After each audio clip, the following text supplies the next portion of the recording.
मैं हूं आपके साथ चंदन भारद्वाज और आप इंडिया न्यूज देख रहे हैं।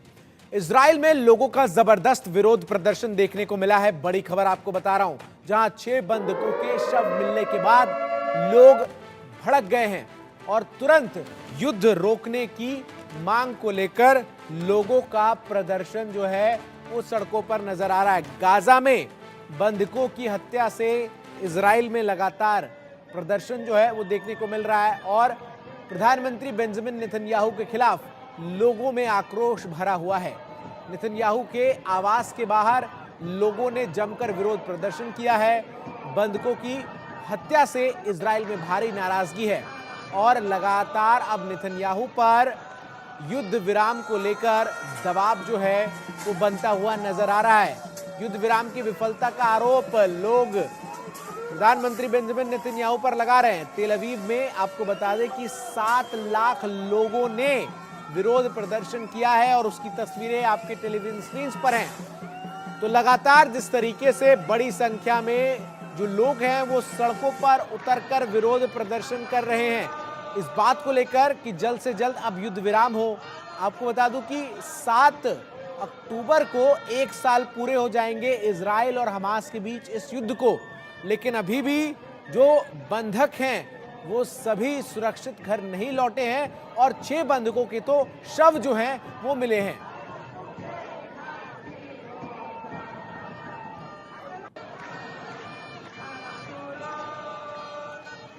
तो वहीं दूसरी तरफ आईडीएफ का गाजा में स्कूलों पर ताबड़तोड़ हमला लगातार जारी है। यूएन के पोलियो अभियान के बीच ये अटैक हुआ है और इस हवाई हमले में 11 फिलिस्तीनियों की मौत जो है उसकी जानकारी सामने आई है। हमले में कई लोग गंभीर रूप से घायल हुए हैं और हमले के बाद लोग राहत और बचाव कार्य में लगातार जुटे हुए हैं। इस दौरान लोगों को निकालने की कोशिश लगातार की जा रही है। तो बड़ी खबर आपको बता रहा हूं, जहां इजराइल की डिफेंस फोर्स की तरफ से एक बार फिर गाजा में हमला बोला गया है। गाजा में स्कूलों पर यह हमला जो है वो किया गया, जिसमें 11 फिलिस्तीनियों की मौत की जानकारी सामने आई है। कई लोग गंभीर रूप से घायल हुए हैं। आपको बता दें कि संयुक्त राष्ट्र की तरफ से और विश्व स्वास्थ्य संगठन की तरफ से आंशिक युद्ध विराम की अपील की गई थी। कहा गया था कि गाजा में पल्स पोलियो के मामले सामने आए, ऐसे में बच्चों को पोलियो के टीके जो हैं वो दिए जाने हैं और इसीलिए हम इजराइल और हमास दोनों से ये अनुरोध करते हैं कि युद्ध जो है कुछ देर के लिए रोका जाए ताकि जो स्वास्थ्य कर्मी है वो पहुंचकर बच्चों को पोलियो की वैक्सीन दे सके। लेकिन इस बीच आईडीएफ की तरफ से ताबड़तोड़ हमला जो है वो किया गया है और 11 लोगों की इसमें मौत हुई है। इसके साथ ही साथ आपको बता दें कि कई लोगों के घायल होने की जानकारी सामने आ रही है।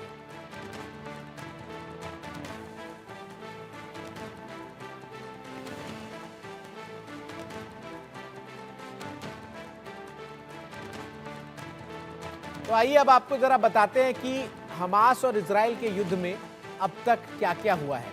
आखिर किस तरीके से ये दोनों जो मुल्क हैं, एक तरफ फिलिस्तीन है और वहां का संगठन हमास, दूसरी तरफ इजराइल है, लगातार एक दूसरे के साथ जंग के मैदान में डटे हुए नजर आ रहे हैं। 40,000 से ज्यादा फिलिस्तीनी जो है वो मारे गए हैं, 5,000 से ज्यादा लोग जो हैं वो घायल हुए हैं। तो वहीं 1200 इजराइल की जो लोग हैं वो घायल हुए हैं। इसके साथ ही साथ 250 लोगों को बंधक बनाया गया है, कई की मौत हुई है। 101 लोग अभी भी गाजा में बंधक हैं।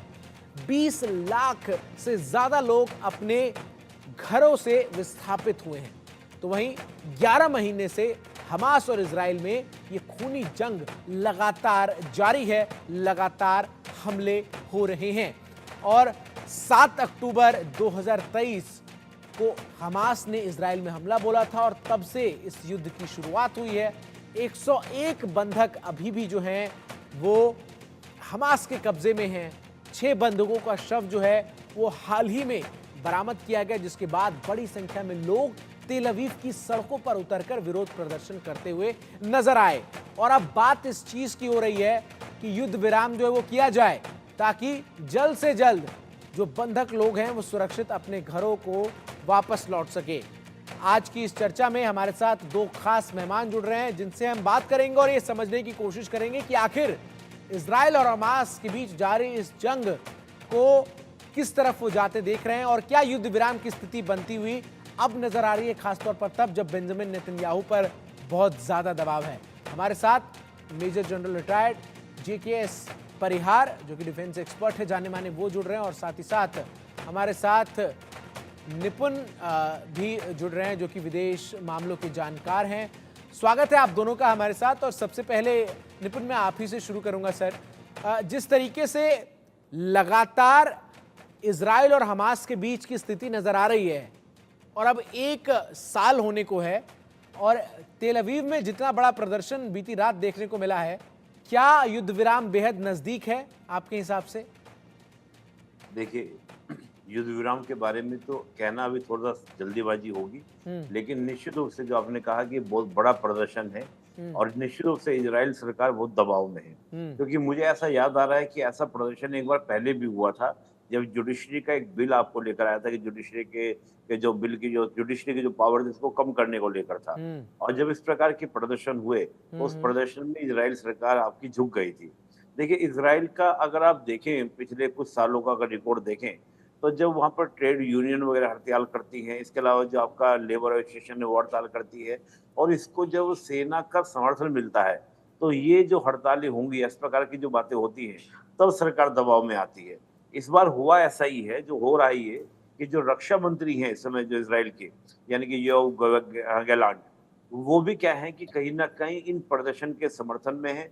एक्चुअली मामला क्या था, पिछले दिनों मीटिंग हुई इजराइल की, जो पूरा डिफेंस फोर्सेस की बेंजामिन नेतन्याहू की मीटिंग हुई। तो उस मीटिंग में ये तय हुआ था कि बेंजामिन ने कहा, जो नेतन्याहू ने कहा कि जहां तक हमने एक पट्टी जो पूरी पूरी गाजा स्ट्रिप में है उस पर हम अपना कंट्रोल रखेंगे, नियंत्रण रखेंगे। ठीक है। उस पर रक्षा मंत्री ने रिएक्शन दिया कि भाई अगर आप ये कहते हैं हम नियंत्रण रखेंगे, इसका मतलब तो ये होगा जो हॉस्टेज हैं यानी कि जो बंधक हैं उसको हमास छोड़ेगा नहीं।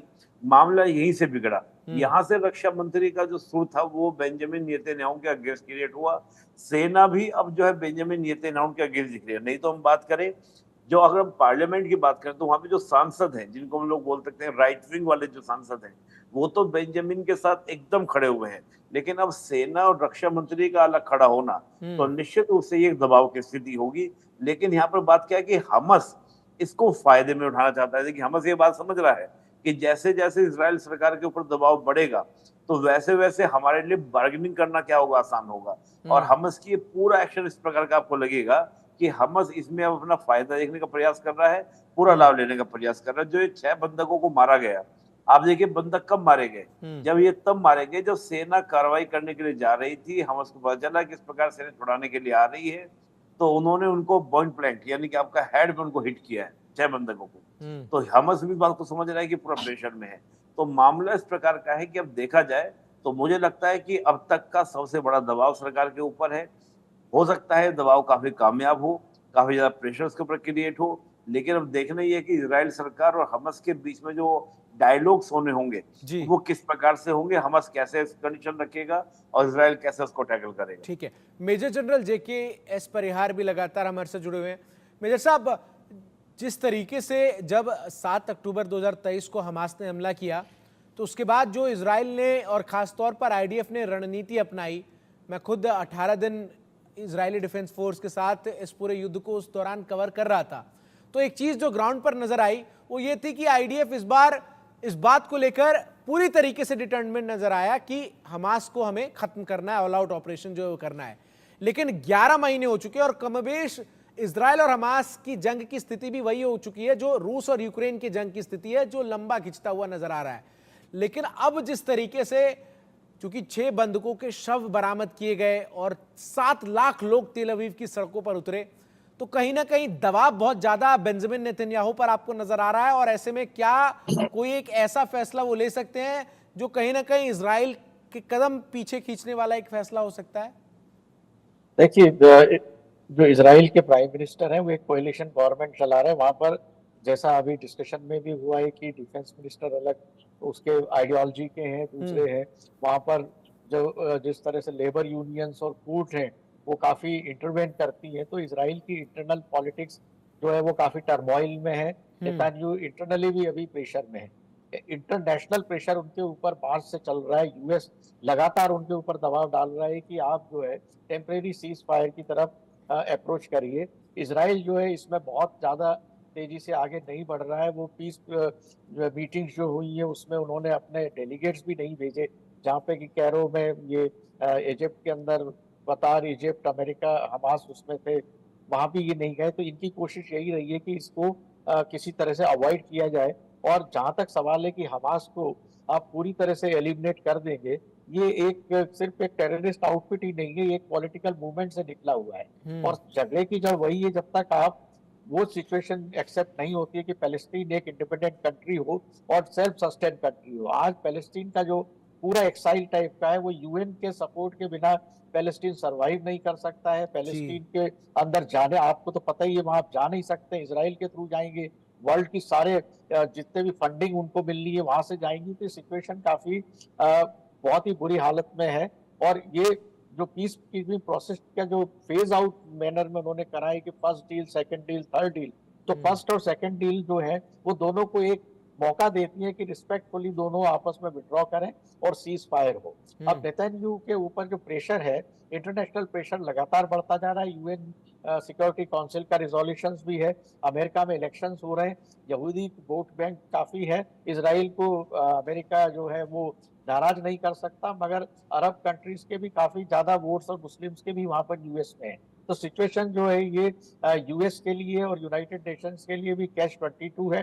प्रेशर लगातार बढ़ेगा और किसी तरह का टेम्परेरी सीज फायर इनको नेतन्याहू को अब करना पड़ेगा, ऐसा मुझे दिखाई दे रहा है। बिल्कुल बिल्कुल, एक बड़ी खबर आ रही है, जरा दर्शकों को हम ये बता दें, जहां बेंजामिन नेतन्याहू की कैबिनेट में दरार जो है वो अब साफ तौर पर नजर आ रही है। जैसा कि हम चर्चा भी कर रहे हैं, मंत्री गैलेंट और बेंजामिन नेतन्याहू में तीखी बहस जो है वो हुई है। नेतन्याहू की जिद से युद्ध विराम समझौता नहीं है, ऐसा रक्षा मंत्री की तरफ से जो है वो इस मीटिंग में कहा गया। इजराइल के रक्षा मंत्री हैं योआव गैलेंट और बेंजामिन नेतन्याहू के बीच एक बैठक हुई जिसमें तमाम आईडीएफ के शीर्ष अधिकारी मौजूद थे। और जिस तरीके से आईडीएफ का अब ये एक तरीके से रुख नजर आ रहा है कि वो चाह रहा है कि युद्ध विराम हो ताकि जो बंधक हैं वो वापस लौट आए और उसके बाद जो है कोई एक ऑपरेशन प्लान किया जाए। तो वहीं दूसरी तरफ बेंजामिन नेतन्याहू युद्ध विराम जो है उसके लिए राजी फिलहाल तो नजर नहीं आ रहे हैं। ये बड़ी खबर इस वक्त की हम आपको बता रहे हैं। तो जिस तरीके से इस वक्त स्थिति नजर आ रही है, ऐसे में आखिर क्या कुछ होगा ये तो आने वाला वक्त बताएगा। लेकिन हमारे साथ लगातार निपुण आलम बयान जो है वो जुड़े हुए हैं। निपुण, जिस तरीके से इस पूरी घटना को अगर हम देखें, खास तौर पर जो मीटिंग में हुआ, लेकिन एक बड़ा जो डेवलपमेंट हमें नजर आता है वो ये भी आता है कि कहीं ना कहीं जो बाइडेन कई बार जो है वो इजराइल पर भी इस बात को लेकर प्रेशर बना चुके हैं कि अब जो है वो युद्ध विराम किया जाए, क्योंकि कहीं ना कहीं ये मामला जो है वो अमेरिकन इलेक्शंस को भी बहुत इंपैक्ट कर रहा है। तो क्या आने वाले दिनों में कोई ऐसी मध्यस्थता की उम्मीद आपको नजर आती है अमेरिका या फिर मिडिल ईस्ट के किसी देश से, जिससे इजराइल और हमास के बीच ये जो स्थिति है उसमें कुछ टाइम के लिए एटलीस्ट ब्रेक लगे? नहीं, देखिए, मिडिल ईस्ट का तो हम देखें, कतर की हम बात करते हैं तो कतर ने काफी प्रयास किया। और अगर हम सऊदी की बात करें, सऊदी का से बहुत बड़ा रिएक्शन तो हमको देखने को नहीं मिलता कि वो बहुत ज्यादा। देखिए, सऊदी के संबंध हमसे से ऑलरेडी खराब है, तो सऊदी का ये नहीं कि सऊदी कोई बहुत ज्यादा इसको लेकर, वॉर को लेकर। हाँ, ये जरूर है कि जो इस प्रकार का एनवायरमेंट वहां पर बना हुआ है, क्योंकि जब से आम लोग फिलिस्तीन के मारे गए हैं, तो इससे एक एंटी इस्लामिक इजराइल का चेहरा बनाने का प्रयास वहां पर हुआ है, चाहे वो मीडिया के द्वारा हो या वहां पर जिस प्रकार का चेहरा बना है। उस चेहरे को बनने से क्या होगा कि जो आपका पूरा जो मिडिल ईस्ट में जिस प्रकार का अब्राहम अकॉर्ड को लेकर चलने का प्रयास था कि अब्राहम अकॉर्ड के माध्यम से इन सारे देशों के साथ बेटर रिलेशन बनाए जाए इसराइल के, वो एक इशू बन रहा है, वो एक दिक्कत बनेगी। तो मैं मानता हूं कि मिडिल ईस्ट में कतर ही एक भूमिका। देखिए, कतर का अगर आप पिछले कई सालों का करैक्टर देखें तो कतर ने कोशिश ये की है कि वो एक ऐसे देश के रूप में पहचाना जाए मिडिल ईस्ट के अंदर कि जो वेस्ट और जो मिडिल ईस्ट है उसके बीच में एक मीडिएटर के रूप में हो। आपको अफगानिस्तान याद होगा, अफगानिस्तान का भी जो वहां पर आपका अमेरिका और अफगानिस्तान के अंदर तालिबान है, उसमें जो पीस डायलॉग कराने का प्रयास वो कतर ही कर रहा था। इस प्रकार के सभी मामलों में आपको कतर आगे दिखाई देगा। तो कतर के अलावा मुझे लगता है ईरान तो समर्थन कर रहा है हमास का। ईरान तो ओपनली हमास के साथ में है, और ईरान का साथ में होना इसका मतलब जो ईरान के जो प्रॉक्सीज हैं या ईरान के साथ वाले जो कंट्रीज है, उसके समर्थक सपोर्टर कंट्रीज हैं, वो सब आपके ईरान के साथ होंगे, हमास के साथ होंगे। तो उनका तो मतलब बनता ही नहीं। ईरान तो चाहता है लंबा ये वॉर खींचे, जितना लंबा वॉर ये खींचेगा उतना चीन और रशिया के लिए बेनिफिशियल होगा। जैसे जैसे ये युद्ध शांत होगा तो उतना ही दबाव यूक्रेन के द्वारा रूस के ऊपर बढ़ाया जाएगा। तो यहाँ पर हम देखें तो रसिया और चीन का भी अपना एक इंटरेस्ट है, अमेरिका का अपना इंटरेस्ट है, मिडिल ईस्ट के कंट्रीज का अपना एक इंटरेस्ट है। उस इंटरेस्ट के कारण मारे कौन जा रहे हैं? आम कॉमन लोग फिलिस्तीन के। तो इसको एक बड़े कैनवास पर हम देखेंगे मामले को, तो मामला क्या है कि मिडिल ईस्ट से बाहर निकलकर ये कहीं ना कहीं ग्लोबल पावर्स का, जो हमारे सुपर पावर्स हम लोग बोलते हैं, अमेरिका है, चीन है, रशिया है, इनके बीच की जंग ये है। मेनली जंग ये है ही नहीं जो रीजनल पावर की हम बात करें या हमास और इसराइल की बात करें। तो वॉर के माध्यम से इतना लंबा चलाने का जो, भाई सिंपल बात समझिए, हमास इतना ताकत तो है नहीं कि इसराइल से इतने दिनों तक फाइट कर सके, ना ही यूक्रेन इतना ताकतवर है कि आपका रशिया को। तो बाद में देखता हूँ जो मिडिल यूरोप की घटना है उसका इम्पैक्ट जो है मिडिल ईस्ट पे पड़ रहा है, मिडिल ईस्ट का जो इम्पैक्ट है वो मिडिल यूरोप में पड़ रहा है। तो ये आपस में इंटरलिंक है चीजें। बिल्कुल। मेजर जनरल जेकेएस परिहार लगातार बने हुए हैं। मेजर साहब, अब सवाल ये है कि आखिर आईडीएफ ने जब ये पूरा ऑपरेशन प्लान किया था उस दौरान, तो उनकी रणनीति थी कि जल्द से जल्द बंधकों को जो है छुड़ाया जाए। लेकिन जिस तरीके से हमास की स्थिति नजर आई, जहां लगातार हमले वो आईडीएफ के झेलता रहा, लेकिन बंधकों को उसने नहीं छोड़ा। बीच में जो है कुछ टाइम के लिए एक एग्रीमेंट हुआ था, कुछ बंधकों को छोड़ा गया था, लेकिन जो स्थिति है वो हमास ने भी अपने फोर्ट को उस तरीके से सुरक्षित रख रखा है कि वो अभी भी हमले करने में लगातार कामयाब रहा है इजराइल पर। देखिए, बिल्कुल जैसा अभी हमारे एस्टीम पैनलिस्ट ने भी कहा है कि ये इंटरनेशनल कॉन्फ्लिक्ट है और उसी की साजिशों का नतीजा है कि इजराइल बना था। तो हमास के साथ भी दूसरे देश लगे हुए हैं। जिस तरह से उन्होंने अपने टनल्स और बाकी इंफ्रास्ट्रक्चर्स बनाए, फिर उन्होंने हाइड आउट्स के लिए उन्होंने वहां पर मस्जिद है, चर्च है या हॉस्पिटल्स है, स्कूल्स है, इनको भी वो यूज करते हैं ताकि अगर कोई बम्बार्डिंग होती है तो उसका इस पे इम्पैक्ट गिरता है। तो नेचुरली ये, और जहां वहां पर सारा सपोर्ट जो है वो यूएन फंडिंग के थ्रू होता है, यूएन के ही सारे हेल्थ एजेंसी जो है वहां काम करते हैं। तो अगर इजराइल बहुत ज्यादा प्रोएक्टिव होता है तो उसका इंटरनेशनल इम्पैक्ट बहुत जबरदस्त गिरेगा। तो हमास जो है इसका फायदा पूरा उठा रहा है। अब हमास जो है सारे अगर होस्टेजेस को एक साथ छोड़ देगा तो उसके बाद में उसके पास में बार्गेनिंग के लिए कुछ बचना नहीं।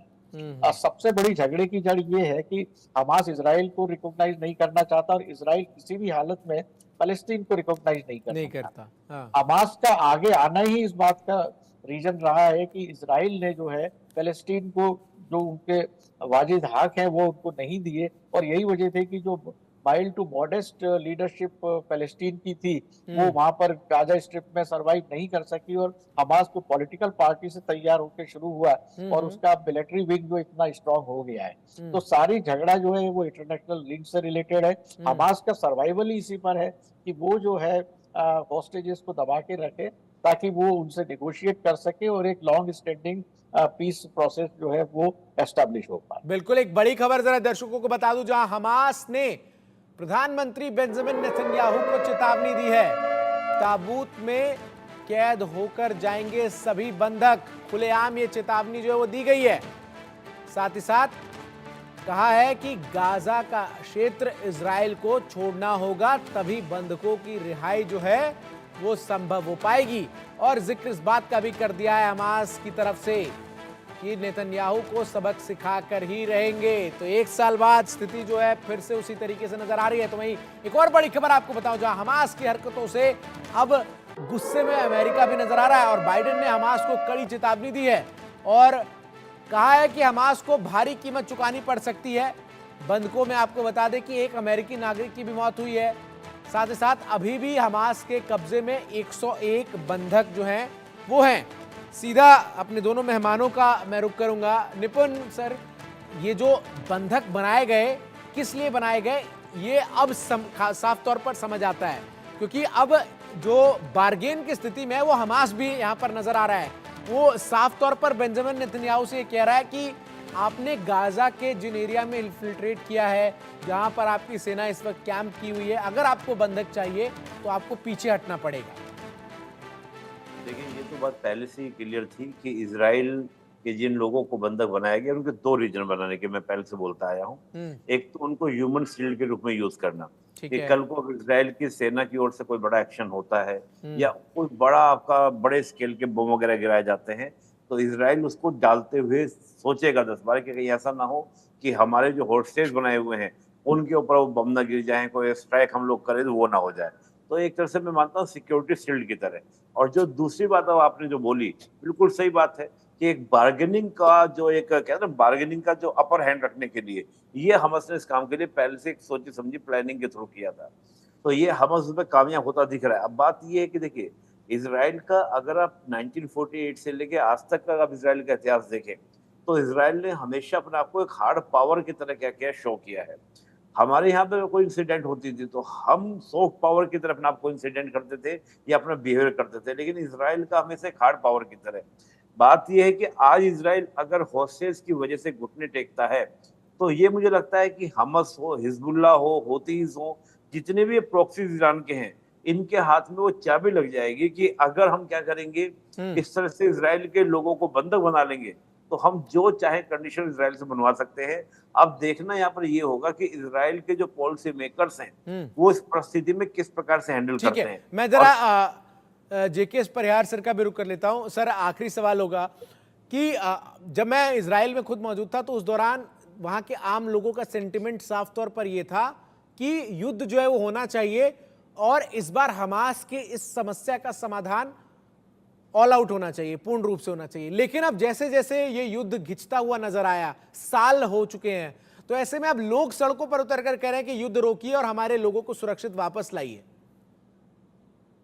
देखिए, अनरेस्ट तो होना ही है, क्योंकि कितना भी लंबा कोई युद्ध चलता है तो कोई कंट्री कितनी सस्टेनेबल हो उसके रिसोर्सेज पे उस पर बुरा असर गिरता है। छोटी कंट्री होती है और जैसा हमारे एस्टीम पैनलिस्ट ने भी कहा है कि अगर इजराइल हार्डलाइनर है तो हार्डलाइनर होना उनका ये जो है एक तरह का सर्वाइवल का ही होता है कि यहूदी सारे दुनिया में परेशान होके बाद में इकट्ठे हुए, तो उनका जेनेटिकली भी ये जो इजराइल जब ग्रो हुआ है तो इसी हार्ड लाइन से ही इसमें हुआ है। अब उसमें जो वहाँ के सेंटीमेंट्स इतने ज्यादा है कि हमारे 6 जो उसमें बिना बात के मारे गए हैं, तो आक्रोश जो है वो जबरदस्त जा रहा है। पॉलिटिकली वहाँ के प्राइम मिनिस्टर जो नेतन्याहू है वो इतने स्ट्रॉन्ग नहीं है, तो कुल मिला के सिचुएशन इजराइल में उनके अगेंस्ट में जाती दिखाई दे रही है। ये एक इंटरनेशनल सिचुएशन है। हमास को किसी भी हालत में इजराइल खत्म नहीं कर सकता है और इजराइल को हमास किसी भी हालत में खत्म नहीं कर सकता, ईरान खत्म नहीं कर सकता है। इसका अल्टीमेट सॉल्यूशन यही होगा कि जो एक इंडिपेंडेंट पैलेस्टीन को दुनिया एक्सेप्ट करे, इजराइल एक्सेप्ट करे और इजराइल को हमास और बाकी सारे एज ए कंट्री एक्सेप्ट करें। ये एक बहुत लंबा है, कोई इसमें इतनी जल्दी होना नहीं है। तो फेज मैनर पीस, इसमें सीज फायर ही जो है वही एक इसमें एक ऐसा सॉल्यूशन है जो दोनों को रिस्पेक्टफुली एग्जिट होने की मौका दे सकता है। ठीक है, बहुत बहुत शुक्रिया मेजर जनरल जेके परिहार जी आपका और निपुल आनंद बयान आपका कि तमाम जो जानकारियां हैं, जो इनपुट्स हैं, वो आपने इस चर्चा में रखा। तो कहीं ना कहीं जिस तरीके से लगातार स्थिति नजर आ रही है, ऐसे में इजराइल के सामने अब सबसे बड़ी चुनौती ये है कि जो 101 बंधक हमास के पास हैं, उन्हें किस तरीके से सुरक्षित जो है वो वापस लाया जाए। तो वहीं दूसरी तरफ हमास इस बात को भली भांति समझता है कि इन 101 बंधकों के बिना पर ही हम इजरायली डिफेंस फोर्स को गाजा से पीछे जाने को कह सकते हैं। तो दोनों तरफ टकराव की स्थिति है, संग्राम की स्थिति है। नजर लगातार हमारी बनी हुई है। छोटे से ब्रेक का इंडिया न्यूज पर वक्त हो गया है। खबरों का सिलसिला लगातार जारी है।